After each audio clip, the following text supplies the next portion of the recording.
Ciao a tutti e benvenuti in Appuntamento in Giardino. Oggi voglio fare una pulizia del mio sentiero di iris che corre qui nel mio giardino, creato 2 anni fa. La pulizia degli iris è molto importante perché all'interno di questi folti, cespugli che creano le foglie degli iris, ci crescono dentro anche delle erbe, tutto ciò che viene portato dal vento come semi, eccetera, la gramigna, le erbe del terreno, tendono a crescere sempre all'interno di questi folti cespugli appunto di foglie degli iris. La pulizia degli iris è una cosa molto importante, io la faccio sempre 2 volte l'anno, a fine primavera. A volte faccio una passata veloce anche ad inizio primavera per preparare il tutto poi alla nuova crescita degli iris, e poi in fine estate, autunno, rifaccio di nuovo questa pulizia. La pulizia autunnale degli iris che voglio fare è una pulizia molto accurata. Questo perché, l'ho già detto anche in altri video, gli iris sono piante molto resistenti, sono piante che sopportano anche una forte siccità, sono piante che quando mettiamo in giardino resistono nel tempo e arrivano quasi sempre a creare poi delle bellissime fioriture poi in primavera. Però il problema è questo, che a inizio primavera, fine primavera si può fare una pulizia dei nostri cespuglietti di iris o dei nostri sentieri di iris per cercare di dare un aspetto ordinato al giardino. In inverno, in autunno invece, la pulizia assume un'importanza maggiore, perché dopo l'autunno, con l'arrivo dell'inverno, arriveranno poi anche le nevicate. Comunque si abbassa anche la temperatura, il tutto diventa molto più umido. Se ci nevica sopra rimarranno molto bagnati i rizomi degli iris, e quindi bisogna cercare di tenerli il più possibile puliti per evitare marcescenze. Perché un folto cespuglio di iris, come potete vedere qui, pieno di queste erbe che sono cresciute durante l'estate all'interno, creano un qualcosa in cui non arriva non arriva la luce del sole, quindi non asciuga un po' il terreno, perché tutto viene tenuto molto umido, ecco, questo volevo dire, viene tenuto tutto molto umido e tutto molto compatto, non c'è circolazione di aria e quindi si rischia poi di perdere le nostre bellissime piante di iris, anche se comunque sono un pochettino resistenti, però al limite possiamo arrivare poi in primavera e non avere una bellissima fioritura, perché queste piante magari hanno perso parti dei loro rizomi perché sono marciti proprio per un ambiente troppo scuro, troppo buio, troppo umido, troppo freddo, troppo bagnato, anche magari con l'arrivo di numerose nevicate. Quindi sono piante rustiche che sopportano anche i rigori invernali, ma bisogna cercare di tenerli sempre abbastanza puliti, senza impazzire.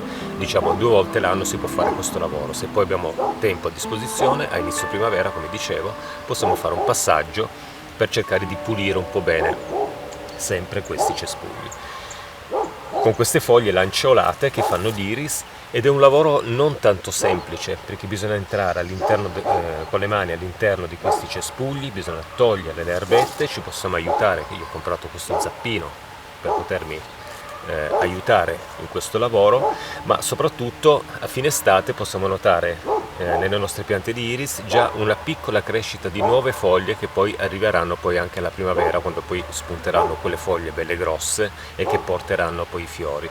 Bisogna cercare di rompere il meno possibile queste foglie e cercare, come dicevo, di mantenere ben puliti i rizomi, che devono essere anche un po' scalzati dalla terra perché vogliono ricevere la luce solare proprio per asciugare. Quindi vediamo insieme questo lavoro di pulizia dell'iris, lo facciamo, magari questo video sarà dedicato magari a questo piccolo pezzo, poi durante la mattinata proseguirò per farmi tutto il percorso di iris, un lavoro che quando lo faccio mi porta via sempre 1 ora e mezza circa di lavoro.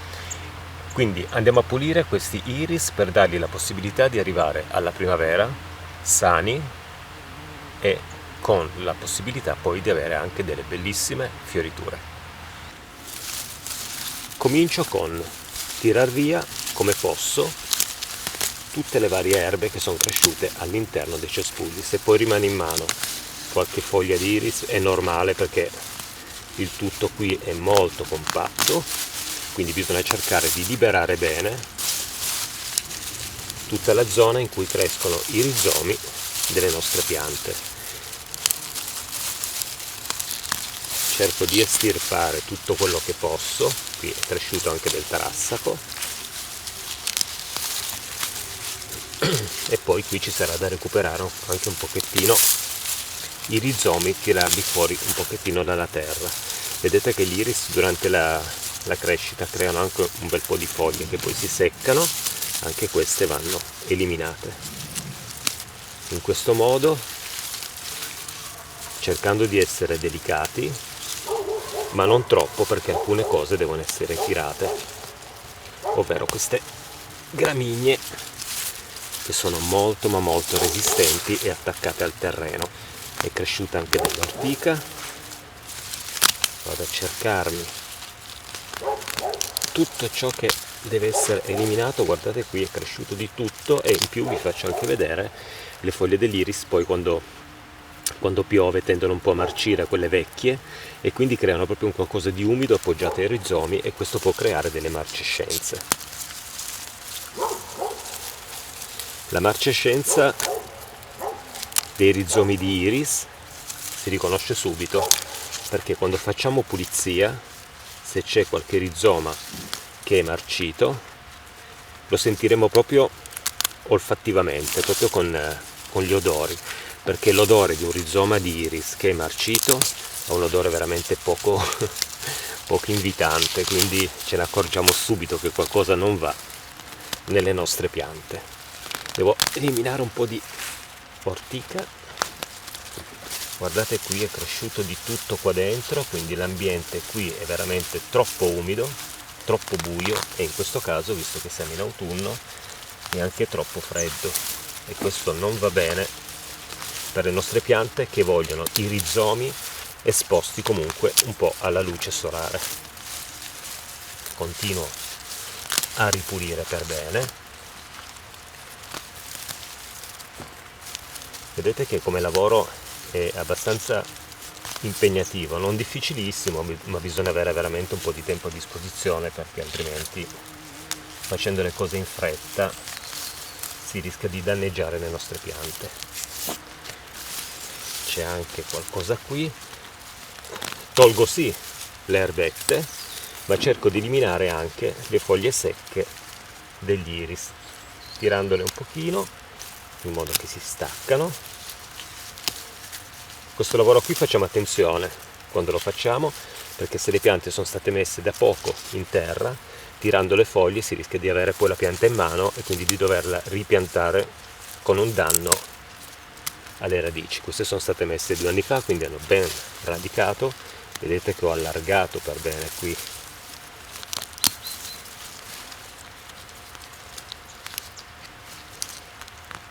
un po' lo spazio tra una pianta e l'altra, perché guardate qui la gramigna quest'anno è la regina un po' del giardino, perché veramente ce n'è tantissima.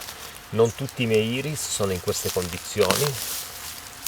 Ho scelto questo punto perché qui è un pochettino in ombra, perché qui ho messo un Buddha appoggiato su un tronco tagliato, e crea una zona d'ombra, quindi qui tutto si è mantenuto un po' più umido, sono cresciute più erbette, e quindi va tutto pulito e tenuto proprio ben pulito, sì.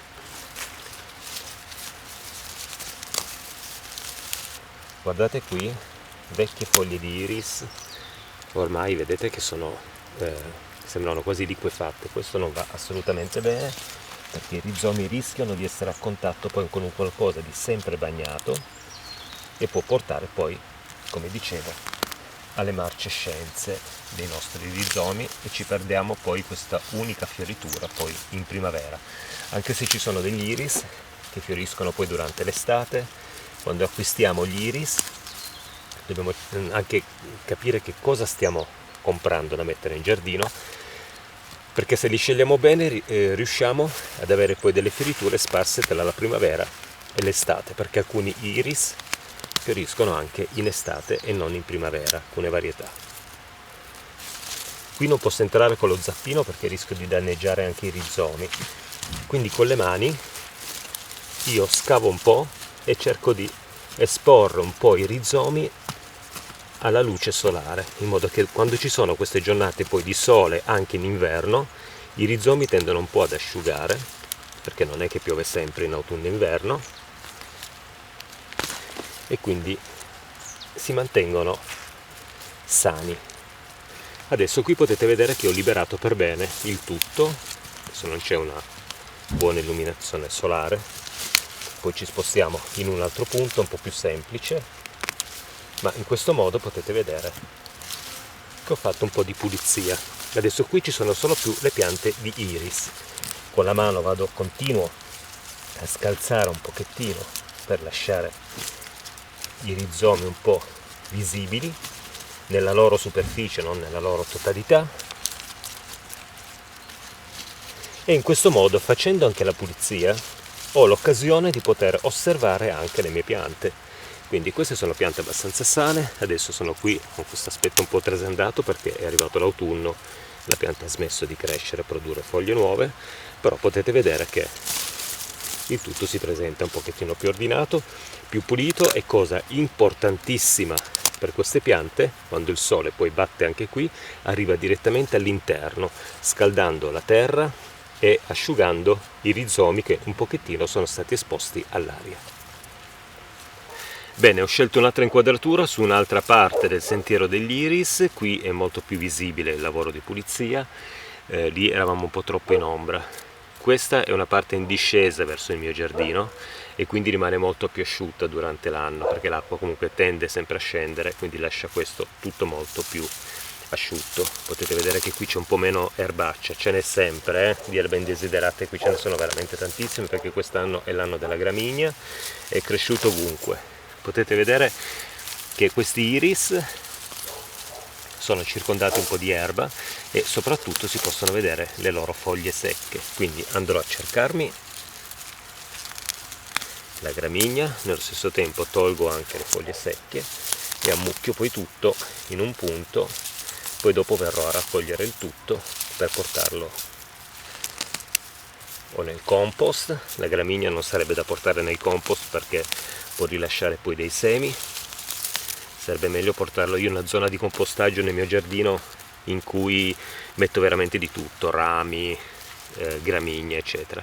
Lì il compost non lo prendo mai e se devo prenderlo lo utilizzo poi sicuramente non nell'orto, non vicino alle rose e altre piante, ma magari da spargere un pochettino da qualche parte in giardino se c'è qualche pianta veramente molto robusta, oppure lo uso nei vasi da fiori da mescolare insieme alla terra, anche se poi mi trovo un po' di erbaccia che cresce anche nei vasi. Allora qui vedete che sto andando avanti con la pulizia soprattutto delle foglie secche che io tiro per staccarle.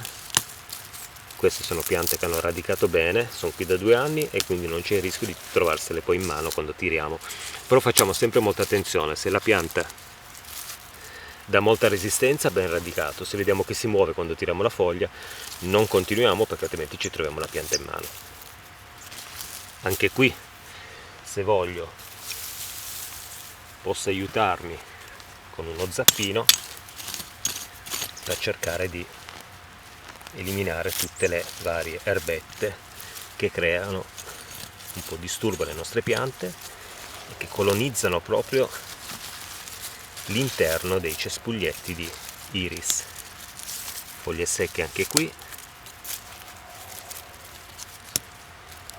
Veramente insisto sul fatto della pulizia di queste piante perché non gradiscono la competizione con altre erbe. Fioriscono lo stesso, però a volte in misura minore, proprio perché è stato creato un disturbo dalle erbe, qualcosa ha cominciato a marcire e quindi otteniamo meno fiori. Bene, potete vedere che questo è stato ben pulito.